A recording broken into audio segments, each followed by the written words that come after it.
Hello दोस्तों, मैं आशीष कुमार अपने YouTube channel Bihar GK tricks में आपका स्वागत करता हूं।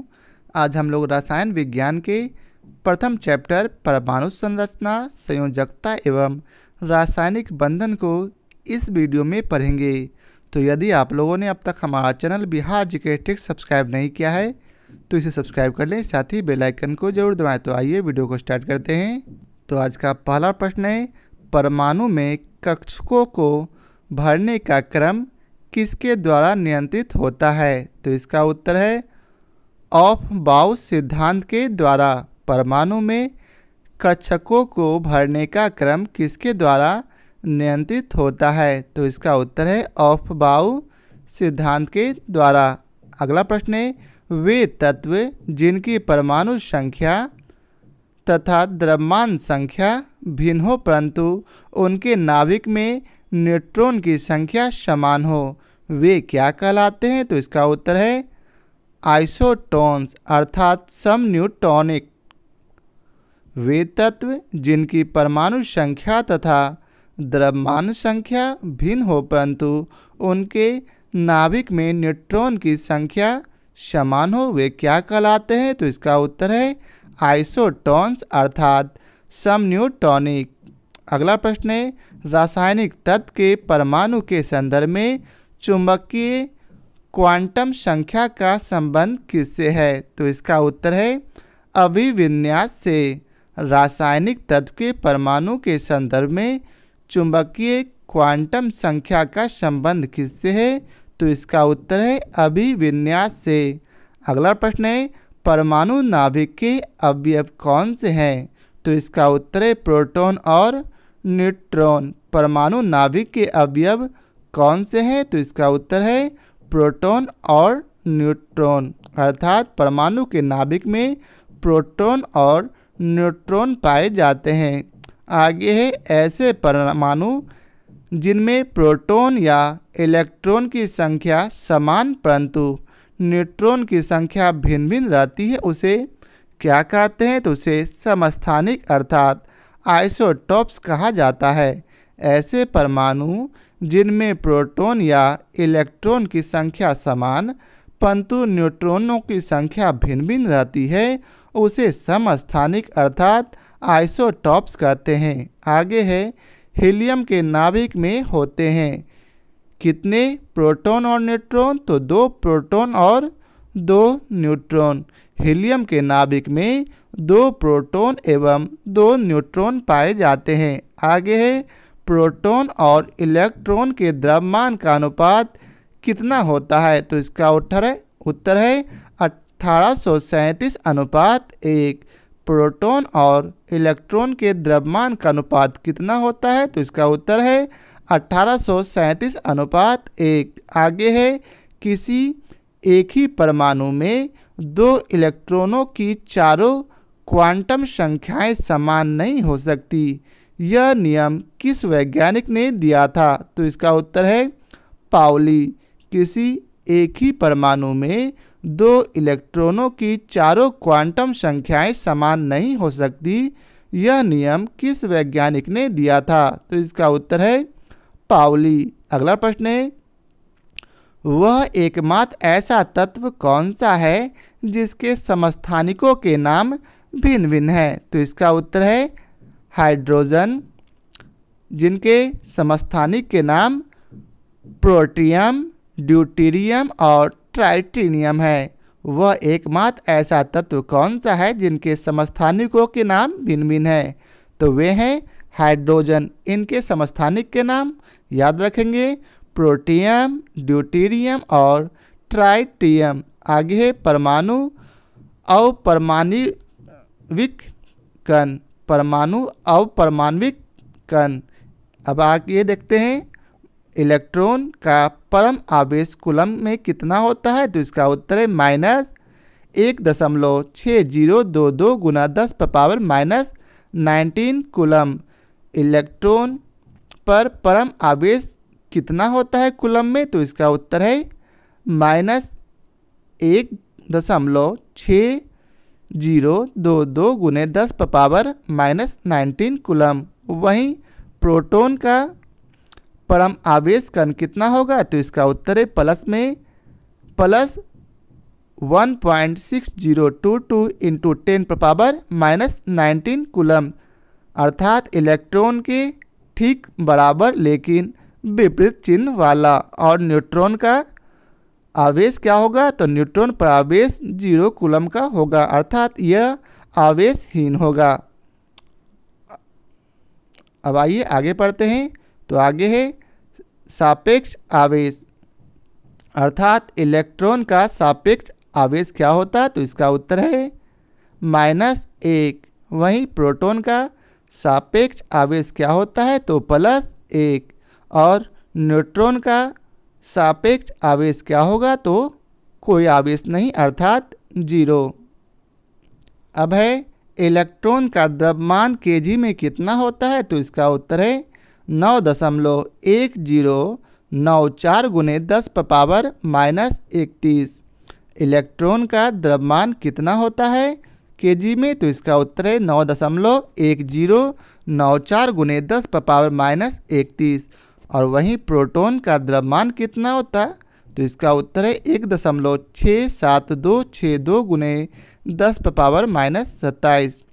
प्रोटॉन का द्रव्यमान केजी में क्या होगा? तो 1.67 ही आप याद रखेंगे, 1.67 गुने 10⁻⁻27।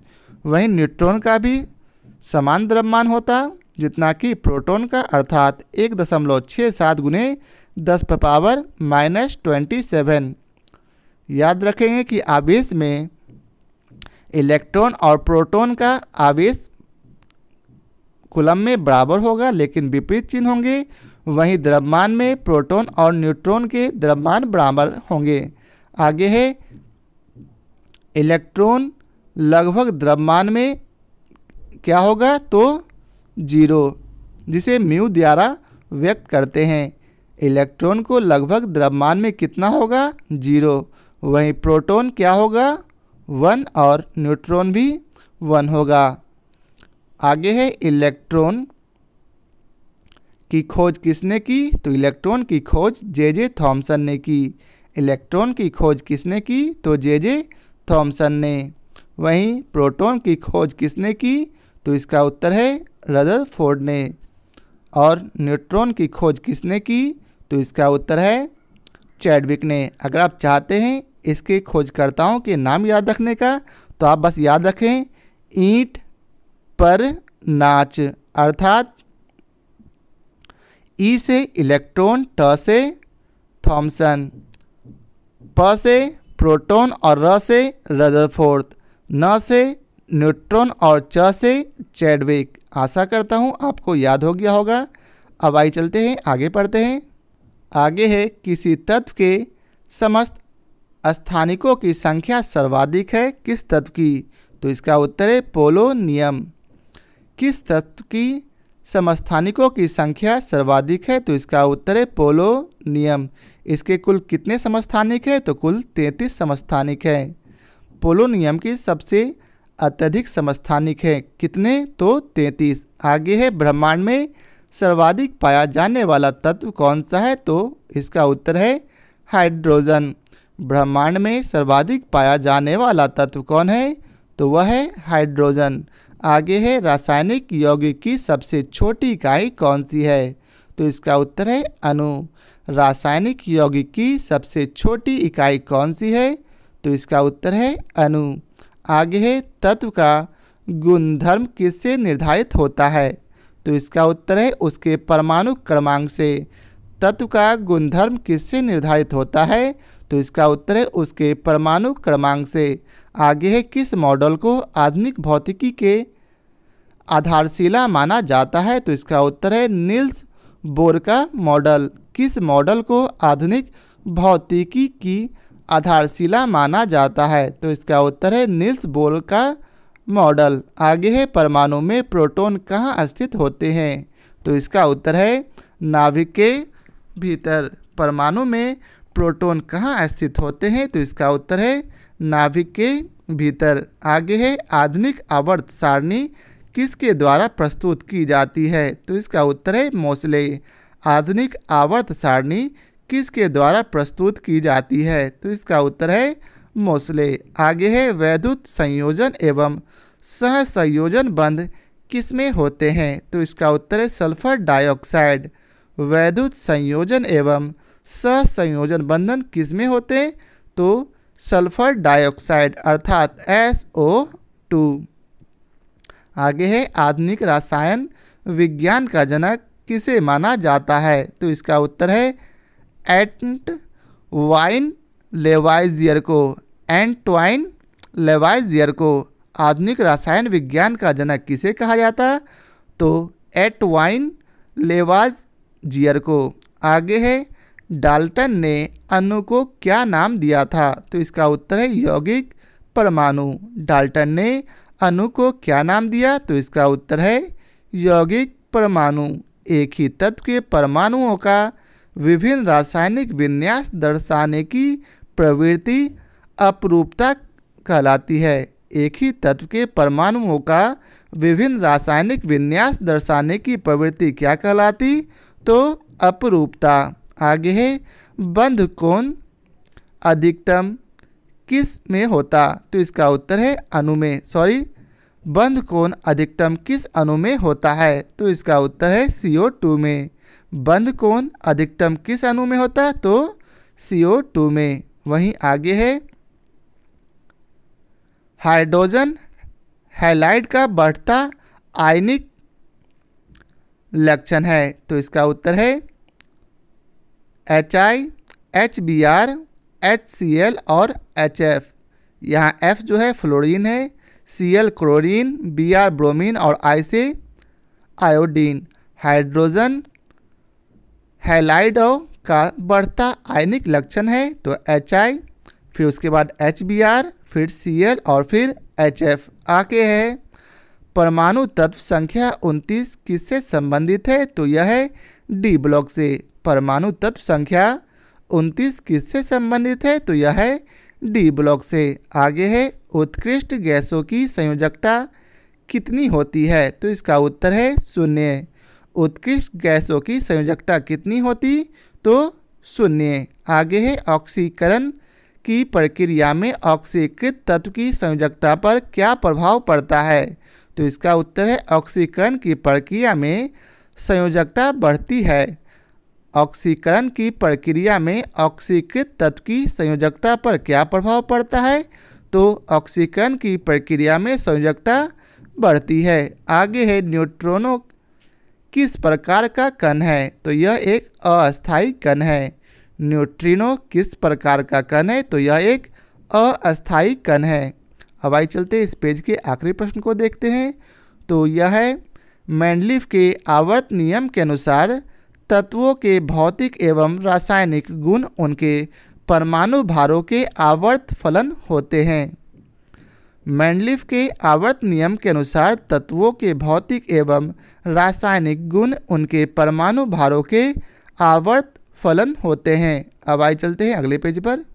अगला प्रश्न है, इसमें दिया गया है एक तरफ कोष अर्थात सेल, दूसरा में सब सेल, तीसरा ऑर्बिट और चौथा इलेक्ट्रॉनों की संख्या अर्थात के कोष में कितने सब सेल होते हैं? तो एक वह है S जिसकी कक्षा अर्थात ऑर्बिटल संख्या कितनी है? इसमें 1। वहीं के कोष में अर्थात के सेल में इलेक्ट्रॉनों की संख्या कितनी है? तो वो मात्र 2 है। वहीं L कोष जहाँ n बराबर 2 होता है उसमें सब सेलों की संख्या कितनी? 2। कौन कौन? S और P। इसमें ऑर्बिटल की संख्या कितनी होगी? तो 4। और इसमें इलेक्ट्रॉनों की संख्या अर्थात L कोष में इलेक्ट्रॉनों की संख्या कुल 8 होगी। वहीं M सेल अर्थात n = 3 हो तब इसके उपकोष में कितने सब सेल होंगे? तो ये 3 होंगे। कौन कौन? S, P और D। और इसके ऑर्बिटल की संख्या कितनी होगी? तो कुल 9। और M कोष में इलेक्ट्रॉनों की कुल संख्या कितनी होगी? तो कुल 18। आगे है यहाँ सबको इससे दोगुना कर दिया जा रहा है, आप ध्यान दे सकते हैं। वहीं N कोष में सब सेल की संख्या 4 होती है। कौन कौन? S, P, D और F।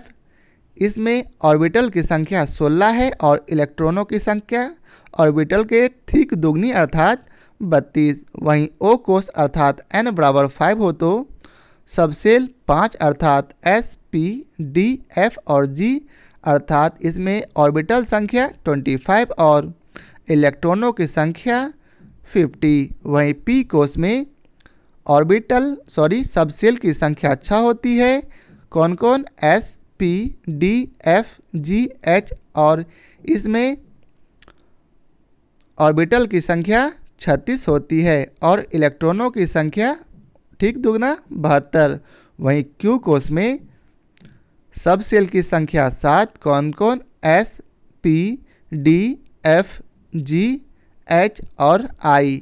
इसमें ऑर्बिटल की संख्या 49 और इलेक्ट्रॉनों की संख्या 98। आगे है सबसे मजबूत बंध कौन सा होता है? तो इसका उत्तर है एकल बंध। सबसे मजबूत बंध कौन सा होता है? तो इसका उत्तर है एकल बंध। ये एकल बंध के उदाहरण है। आगे है बोर का परमाणु मॉडल किस नियम के विपरीत है? तो इसका उत्तर है प्लांक सिद्धांत। बोर का परमाणु मॉडल किस नियम के विपरीत है? तो इसका उत्तर है प्लांक सिद्धांत। आगे है जब इलेक्ट्रॉन एक चुंबकीय क्षेत्र से गुजरता है जो उस पर क्या प्रभाव पड़ता है? तो इसका उत्तर है इसकी ऊर्जा और वेग में वृद्धि होती है। जब इलेक्ट्रॉन एक चुंबकीय क्षेत्र से गुजरता है तो उस पर क्या प्रभाव पड़ता है? तो इसका उत्तर है इसकी ऊर्जा और वेग में वृद्धि होती है। आगे है संयोजकता का इलेक्ट्रॉनिक सिद्धांत किसने प्रतिपादित किया? तो इसका उत्तर है कोशेल तथा लेविस ने। कब? 1916 में। संयोजकता का इलेक्ट्रॉनिक सिद्धांत किसने प्रतिपादित किया? तो इसका उत्तर है कोशेल तथा लेविस ने। कब? वर्ष 1916 में। अगला प्रश्न है किसी तत्व का परमाणु भार किसके बराबर होता है? तो इसका उत्तर है तुल्यांकी भार गुना संयोजकता के। किसी तत्व का परमाणु भार किसके बराबर होता है? तो तुल्यांकी भार गुना संयोजकता के। आगे है किसी बंध से युक्त यौगिक समावयवता प्रदर्शित कर सकते हैं? तो इसका उत्तर है सहसंयोजी यौगिक व उपसहसंयोजी यौगिक के। किस बंध से युक्त यौगिक समावयवता प्रदर्शित कर सकते हैं? तो वह है सहसंयोजी यौगिक व उपसहसंयोजी यौगिक। आगे है वे परमाणु जिसकी द्रव्यमान संख्या एक समान परंतु परमाणु संख्या Z भिन्न होती है समभारिक कहलाते हैं। उदाहरण है आर्गन और पोटेशियम। यहाँ आप देख सकते हैं कि इसके द्रव्यमान संख्या ऊपर में जो क्रमांक दिया गया है ये द्रव्यमान संख्या है और जो नीचे में दिया गया है वह परमाणु संख्या। आर्गन और पोटेशियम का द्रव्यमान संख्या बराबर है लेकिन परमाणु संख्या भिन्न भिन्न है, इसलिए यह समभारिक होगा। ठीक है, द्रव्यमान अर्थात भार में मापें तो जहाँ भार समान हो वहाँ समभारिक। आगे है सहसंयोजी बंधों का निर्माण कैसे होता है? तो इसका उत्तर है इलेक्ट्रॉनों की परस्पर साझेदारी द्वारा। सहसंयोजी बंधों का निर्माण कैसे होता है? तो इसका उत्तर है इलेक्ट्रॉनों की परस्पर साझेदारी द्वारा। अगला प्रश्न है सहसंयोजक यौगिकों के अणु आपस में किस बल से बंधे होते हैं? तो इसका उत्तर है वान डर वाल्स बल। सहसंयोजी यौगिक के अणु आपस में किस बल से बंधे होते हैं? तो इसका उत्तर है वांडर वाल्स बल। आगे है वह कौन सा तत्व है जिसके अणु में सहसंयोजक बंध होते हुए भी वह वस्तु का सुचालक है? तो इसका उत्तर है ग्रेफाइट, जो कि कार्बन का एक अपरूप है लेकिन फिर भी यह सुचालक है। पेंसिल का जो नोक होता है वे ग्रेफाइट का ही होता है, जो कि एक कार्बन का अपरूप है लेकिन फिर भी यह सुचालक है। आगे है धात्विक ठोसों में परमाणुओं के मध्य कौन सा बंध पाया जाता है? तो इसका उत्तर है धात्विक बंध। धात्विक ठोसों में परमाणुओं के मध्य कौन सा बंध पाया जाता है? तो इसका उत्तर है धात्विक बंध। आगे है hydrogen gas, oxygen gas, ozone gas और क्लोरीन गैस आदि किस प्रकार के सहसंयोजक बंध बनाते हैं? तो इसका उत्तर है अध्रुवीय बंध। Hydrogen gas, oxygen gas, ozone gas और क्लोरीन गैस आदि किस प्रकार के सहसंयोजक बंध बनाते हैं? तो इसका उत्तर होगा अध्रुवीय बंध। आगे है परमाणु की संरचना का आधुनिक विचार किसने दिया? तो इसका उत्तर है एरविन श्रोडिंगर ने। एरविन श्रोडिंगर ने। कब? तो वर्ष 1926 में। अब आइए चलते हैं, आगे पढ़ते हैं। आगे है किसी कोष की क्रम संख्या क्या व्यक्त करती है? तो इसका उत्तर है उस कोष में उपकोषों की संख्या को। किसी कोष की क्रम संख्या क्या व्यक्त करती है? तो उस कोष में उपक्रमों की संख्या को। आगे है एवोगाड्रो संख्या किसने ज्ञात की थी? तो इसका उत्तर है जोसेफ लॉसमिट ने। एवोगाड्रो संख्या किसने ज्ञात की थी? तो जोसेफ लॉसमिट ने। आगे है सोडियम क्लोराइड अर्थात NaCl में कौन सा बंध होता है? सोडियम क्लोराइड खाने वाले नमक का रासायनिक नाम है। इसमें विद्युत संयोजी बंध होता है। सोडियम क्लोराइड अर्थात खाने वाले नमक में कौन सा बंध होता है? तो वैद्युत संयोजी बंध। आगे है किसी तत्व की परमाणु संख्या वस्तुतः क्या है? तो उसके नाभिक में उपस्थित प्रोटॉनों की संख्या के बराबर। किसी तत्व के परमाणु संख्या वस्तुतः क्या है? तो यह है उसके नाभिक में उपस्थित प्रोटॉनों की संख्या के बराबर। आगे है संयोजी कोष व संयोजी इलेक्ट्रॉन। प्रत्येक परमाणु का बाह्यतम कोष उसका संयोजी कोष एवं उस कोष में उपस्थित इलेक्ट्रॉन संयोजी इलेक्ट्रॉन कहलाते हैं। प्रत्येक परमाणु का बाह्यतम कोष उसका संयोजी कोष एवं उस कोष में उपस्थित इलेक्ट्रॉन संयोजी इलेक्ट्रॉन कहलाते हैं। आगे है पदार्थ की नवीनतम खोज की अवस्था क्या है? तो इसका उत्तर है बोस आइंस्टीन संघनन। पदार्थ की नवीनतम खोज की अवस्था क्या है? तो इसका उत्तर है बोस आइंस्टीन संघनन। आगे है लोहे में जंग किस कारण लगता है? तो इसका उत्तर है ऑक्सीकरण के कारण। लोहे में जंग किस कारण लगता है? तो इसका उत्तर है ऑक्सीकरण के कारण। आगे है रेडॉक्स अभिक्रिया क्या है? तो इसका उत्तर है ऑक्सीकरण व अपचयन की संयुक्त क्रियाएं। रेडॉक्स अभिक्रिया क्या है? तो यह है ऑक्सीकरण व अपचयन की संयुक्त क्रियाएं। आगे है किस बंध की बंध ऊर्जा अधिकतम होगी? तो इसका उत्तर है आयनिक बंध। किस बंध की बंध ऊर्जा अधिकतम होगी? तो इसका उत्तर है आयनिक बंध। आगे है 20 न्यूट्रॉन एवं 18 इलेक्ट्रॉन वाला कण कौन सा है? तो इसका उत्तर है आर्गन। ऊपर में 20 + 18 जोड़कर लिखा गया है जो कि परमाणु द्रव्यमान होता है, अर्थात आर्गन का परमाणु द्रव्यमान 38 है और इसमें प्रोटॉनों अर्थात इलेक्ट्रॉनों की संख्या और प्रोटॉनों की संख्या दोनों बराबर होती है। तो यहाँ प्रोटॉनों की संख्या दिया गया है 18। आगे है परमाणु रिएक्टरों में प्रयुक्त यूरेनियम का परमाणु समस्थानिक कौन सा है? तो इसका उत्तर है यूरेनियम 235। परमाणु रिएक्टरों में प्रयुक्त यूरेनियम का परमाणु समस्थानिक कौन है? तो इसका उत्तर है यूरेनियम 235। आगे है इलेक्ट्रॉन का एंटी पार्टिकल होता है कौन सा? तो इसका उत्तर है पॉजिट्रॉन। हम लोग जानते हैं इलेक्ट्रॉन ऋण आवेशित है, वहीं पॉजिट्रॉन धन आवेशित है। इलेक्ट्रॉन का एंटी पार्टिकल अर्थात विपरीत पार्टिकल कौन होता है? तो पॉजिट्रॉन। रदरफोर्ड के अल्फा कणों के प्रकीर्णन सिद्धांत के अनुसार नाभिक के अंदर परमाणु का द्रव्यमान और आवेश रहता है।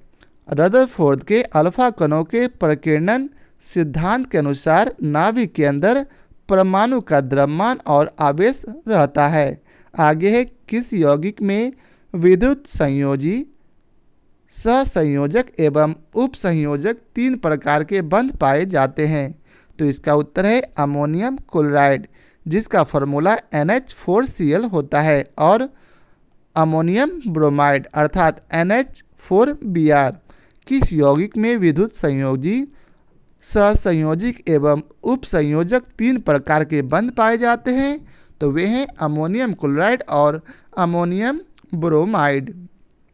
आगे है, कोष, उपकोष एवं कक्षक इलेक्ट्रॉन जिन वृत्ताकार पथ में चक्कर लगाते हैं उसे कोष कहा जाता है। इलेक्ट्रॉन जिन वृत्ताकार पक्ष में चक्कर लगाते हैं उन्हें कोष या कक्षा कहा जाता है। प्रत्येक कोष एक अथवा अधिक उपकोषों में विभाजित है, जिन्हें S-P-D-F अक्षरों से प्रदर्शित किया जाता है। ऐसा त्रिविमीय क्षेत्र जिसमें इलेक्ट्रॉन पाए जाने की प्रायिकता सर्वाधिक होती है उसे कक्षक कहते हैं। अब आइए पिक्चर से समझते हैं। तो यहाँ एक परमाणु है, इसके नाभिक में आपको इलेक्ट्रॉन होता है, प्रोटॉन और न्यूट्रॉन होता है। हम लोगों ने पीछे पढ़ा है और जानते हैं क्या कि इसके नाभिक का चक्कर इसका इलेक्ट्रॉन लगाते रहता है। तो ये कई खंडों में बटा होता है, यही 4 है, S, P, D और F। ठीक है, तो जिस कक्षा में अर्थात जिस उपकोषों में इलेक्ट्रॉन घूमता है उसे हम लोग कक्षक कहते हैं। अगर इसमें घूमेगा तो ये कक्षक होगा, इसमें घूमेगा तो ये कक्षक, इसमें घूमेगा तो ये कक्षक होगा। अब आइए चलते हैं, आगे पढ़ते हैं। आज के वीडियो का आखिरी प्रश्न, किसी कोष में उपस्थित इलेक्ट्रॉनों की अधिकतम संख्या को किससे प्रदर्शित करते हैं? तो इसका उत्तर है 2n² से। किसी कोष में उपस्थित इलेक्ट्रॉनों की अधिकतम संख्या को किससे प्रदर्शित करते हैं? तो 2n² से, जहां n कोषों की संख्या है। तो आज के लिए बस इतना ही। आशा करता हूं आप लोगों को हमारा यह वीडियो पसंद आया हो। यदि आप लोगों को हमारा यह वीडियो पसंद आया हो तो लाइक और शेयर जरूर करें। फिर मिलते हैं नए चैप्टर के साथ। आज के लिए बहुत बहुत धन्यवाद।